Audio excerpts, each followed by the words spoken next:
தேவதல் படிக்கலோட ஒரு அருமையான 100 கேஎல் ராகுலோட ஒரு அருமையான ஹாஃப் செஞ்சுரியோட சேர்த்து இன்னைக்கு இலங்கை அணிக்கு வந்து பாத்தீங்கன்னா சும்மா தண்ணி காமிச்சிருக்காங்க. பிளஸ் முதல் மேட் இன் 100 வந்து பாத்தீங்கன்னா பதிவு பண்ணிருக்காரு தேவதல் படிக்கல். வேற லெவல் நம்பர் 3ல இறங்கி இந்திய அணிக்கு இன்னைக்கு நான் யாருங்கிறத காமிச்சிருக்காரு. சாய் சுதர்சனை விட கம்பேர் பண்ணும்போது நான் வந்து வேற லெவல் பேட்டிங் ஆடுவேன் அப்படிங்கிறது இன்னைக்கு படிக்கல் வந்து நிரூபிச்சிருக்காரு. பிளஸ் இந்திய அணி வலுவான நிலையில இருக்காங்க. முதல் நாள் நேரம் ஆட்ட நேர முடிவில் 288 ரன் அடிச்சிருக்காங்க. பிளஸ் வந்து தேவதல் படிக்கல் இன்னமும் நாட் அவுட் பொசிஷன்ல இருக்காரு. இந்தியா 2 விக்கெட் மட்டும் தான் இழந்திருக்காங்க.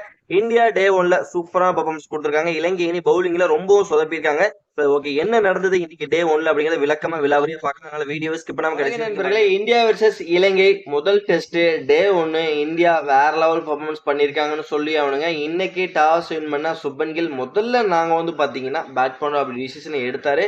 அதுக்கப்புறம் பேட்டிங் ஆட ஆரம்பிச்சு நம்ம இந்தியாவோட எஸ்எஸ்சி ஜெய்ஸ்வால் கேஎல் ராகுல் 2 பேரும் சேர்ந்து ஒரு சூப்பரான ஒரு தொடக்கத்தை கொடுத்தாங்க. யாரு கண்ணு பட்டுச்சோ தெரியலங்க, தேவையில்லாத ஒரு ரன் அவுட் மூலியமா ஜெய்ஸ்வால் தன்னோட விக்கெட் வந்து லூஸ் பண்ணாரு. பிளஸ் இதுக்கு முழுக்க முழுக்க ஜெய்ஸ்வாலோட தப்பு கிடையவே கிடையாது. என்ன பொறுத்த வரைக்கும் நீங்க அந்த மேட்ச் பாத்தீங்கன்னா தெரிஞ்சிருக்கும், முழுக்க முழுக்க தவறு எல்லாமே வந்து பாத்தீங்கன்னா கேஎல் ராகுல் மேலதான் இருந்தது. ஏன்னா ஜெய்ஸ்வால் கீழே விழுந்துருவாரு. பிளஸ் அதுக்கப்புறம் ரன் அப் எடுக்கிறதுக்கு சிரமமா இருக்கும். பிளஸ் அதனால கேஎல் ராகுல் நின்றுக்கலாம், இருந்தாலும் அதை அப்படியே பார்த்துட்டு ஓடுவாரு. ஃபீல்டர் வந்து டைரக்டா பந்த பிடிச்சி வந்து கீப்பர் கையில் விட்டுருவாரு. பிளஸ் தேவலாம் ஜெய்ஸ்வால ரன் அவுட் ஆக்கி விட்டாரு கேஎல் ராகுல் சொல்லி அவனுங்க. ஓகே, ஜெய்ஸ்வால் விக்கெட்டை விட்டுட்டாரு. அதுக்கப்புறம் உள்ள என்ட்ரி கொடுத்த நம்பர் 3 பேட்ஸ்மேன் தேவுதல் படிக்கல். இன்னைக்கு நான் யாருங்கிறது காமிக்கிறையா, அதாவது நம்பர் 3ல எப்பவுமே சாய் சுதர்சன் உள்ள வருவாப்ல. பிளஸ் அவருக்கு அவரை விட நான் செம்மையான ஒரு பெர்ஃபார்மன்ஸ் காமிப்பேன் அப்படின்னு இன்னைக்கு வந்து வேற லெவல் ஒரு இம்பாக்ட் வந்து கிரியேட் பண்ணியிருக்காரு. நான் யாரு அப்படிங்கறத வந்து பாத்தீங்கன்னா ஆல்ரெடி வார்ம் அப் மேட்சஸ்லயே வந்து நான் காமிச்சிட்டேன். ஐபிஎல்லையும் நல்ல பெர்ஃபார்மன்ஸ் கொடுத்துட்டு இருக்கேன். இப்ப நான் மறுபடியும் என்னோட நிரூபிக்க வேண்டிய கட்டாயத்துல இருக்கேன் அப்படின்ட்டு இன்னைக்கு படிக்கல் ஒரு அருமையான ஒரு அதிரடி காமிச்சாரு. கேஎல் ராகுலும் படிக்கலும் சேர்ந்து ஒரு சூப்பரான ஒரு பார்ட்னர்ஷிப்ங்கிறது போட்டாங்க.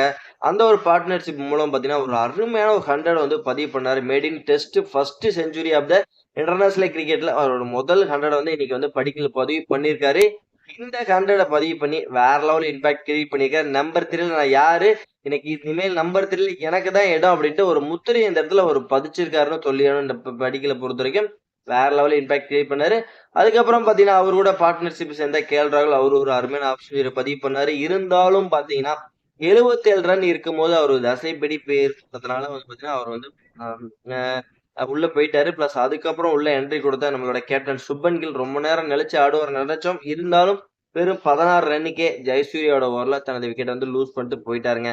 அதுக்கப்புறம் தேவதல் படிக்கலோட வந்து ரிஷப் பண்ட் ஒரு அருமையான ஒரு பார்ட்னர்ஷிப் பில்ட் பண்ணாங்க. இந்த 2 பார்ட்னர்ஷிப் வேற லெவல் இம்பாக்ட் கிரியேட் பண்ணுச்சு. ஒரு பக்கம் படிக்கல் ஒரு அதிரடி காமிக்கிறார், இன்னொரு பக்கம் ரிஷப் பண்ட் அவரோட எப்பவுமே இயல்பான ஒரு ஆட்டத்தை வந்து வெளிப்படுத்திக்கிட்டே இருந்தாரு. குயிக் பால்ல வந்து பாத்தீங்கன்னா 3 பவுண்டரி ஒரு 6 நல்ல வெளிப்படுத்தினால ஒரு அருமையான ஒரு அந்த இடத்துல ஒரு மறுபடியும் ஒரு பார்ட்னர்ஷிப் வந்து உருவாயிருக்கு. இதனால இன்னைக்கு இந்திய அணியை பொறுத்த வரைக்கும் பாத்தீங்கன்னா 73 ஓவர் விளையாண்டுருக்காங்க. 288 ரன் அடிச்சிருக்காங்க. வெறும் 2 விக்கெட் தான் லூஸ் பண்ணிருக்காங்க. இதுல ஒரே ஒரு விக்கெட் சுப்மன் கில்லோட விக்கெட் மட்டும் தான் இலங்கை அணி எடுத்திருக்காங்களே தவிர மத்தபடி இன்னொரு விக்கெட் வந்து பாத்தீங்கன்னா ரன் அவுட் மூலியமா போயிருக்கு. இன்னைக்கு இலங்கை அணி வந்து பாத்தீங்கன்னா பவுலிங்ல ரொம்பவே சொதப்பி இருக்காங்க. பவுலிங்ல இந்தியாவோட விக்கெட் எடுக்கிறதுக்கு ரொம்பவே சிரமப்பட்டிருக்காங்க, ரொம்பவே திணறி இருக்காங்கன்னு சொல்லி அவனும். இந்தியாவோட பேட்டிங் இன்னைக்கு வந்து வேற லெவலா இருந்தது. டே 1ல இந்தியா செம்மையா பேட்டிங் ஆடி இருக்காங்க. டே 2லயும் இதே மாதிரி நல்ல ஒரு பெர்ஃபார்மன்ஸ் கொடுத்தாங்க அப்படின்னா வேற லெவலா இருக்கும். பிளஸ் இருந்தாலும் நாளைக்கு இலங்கை அணி ஏதாவது போராடி இந்தியாவை கண்ட்ரோல் பண்ண பார்ப்பாங்க. இந்தியா இதே வேகத்துல இருந்தாங்கன்னா வேற லெவலா இருக்கும். இப்போதைக்கு இந்திய அணி 288 ரன் அடிச்சு நல்ல ஒரு பொசிஷன்ல இருக்காங்க. Devdutt Padikkal 131 run not out. Plus Rishabh Pant 27 அவரும் நாட் அவுட்ல இருக்காங்க. இவங்களோட 2 பேர்த்தோட பார்ட்னர்ஷிப் நாளைக்கு கண்டினியூ ஆகுமா, இல்ல இலங்கை அணியை வந்து பாத்தீங்கன்னா நாங்க ஒரு வேற லெவல் இம்பாக்ட் கிரியேட் பண்ணி இந்தியாவை கண்ட்ரோல் பண்ணி நாங்க வந்து பாத்தீங்கன்னா எங்களோட இதை காமிப்போம், எங்களோட ஸ்ட்ரென்த்தை காமிப்போம் அப்படின்னு நாளைக்கு இலங்கை அணி ஏதாவது மேஜிக் மிராக்கல் பண்ணி இந்தியாவோட விக்கெட்டை வந்து சரிப்பாங்களா அப்படிங்கறது நீங்க வந்து மறக்காம கமெண்ட் செக்ஷன்ல கமெண்ட் பண்ணுங்க. மறக்காம இந்த வீடியோ உங்களுக்கு எந்த அளவுக்கு பிடிச்சிருக்கிறது லைக் பண்ணி ஷேர் பண்ணி உங்க சப்போர்ட்டையும் ஆதரவு கொடுத்தீங்கன்னா ரொம்ப ரொம்ப யூஸ்ஃபுல்லா இருக்கும். தேவதல் படிக்கலோட ஆட்டத்தை பத்தி நீங்க என்ன நினைக்கிறீங்கிறதையும் கமெண்ட் செக்ஷன்ல பதிவு பண்ணுங்க நண்பர்களே.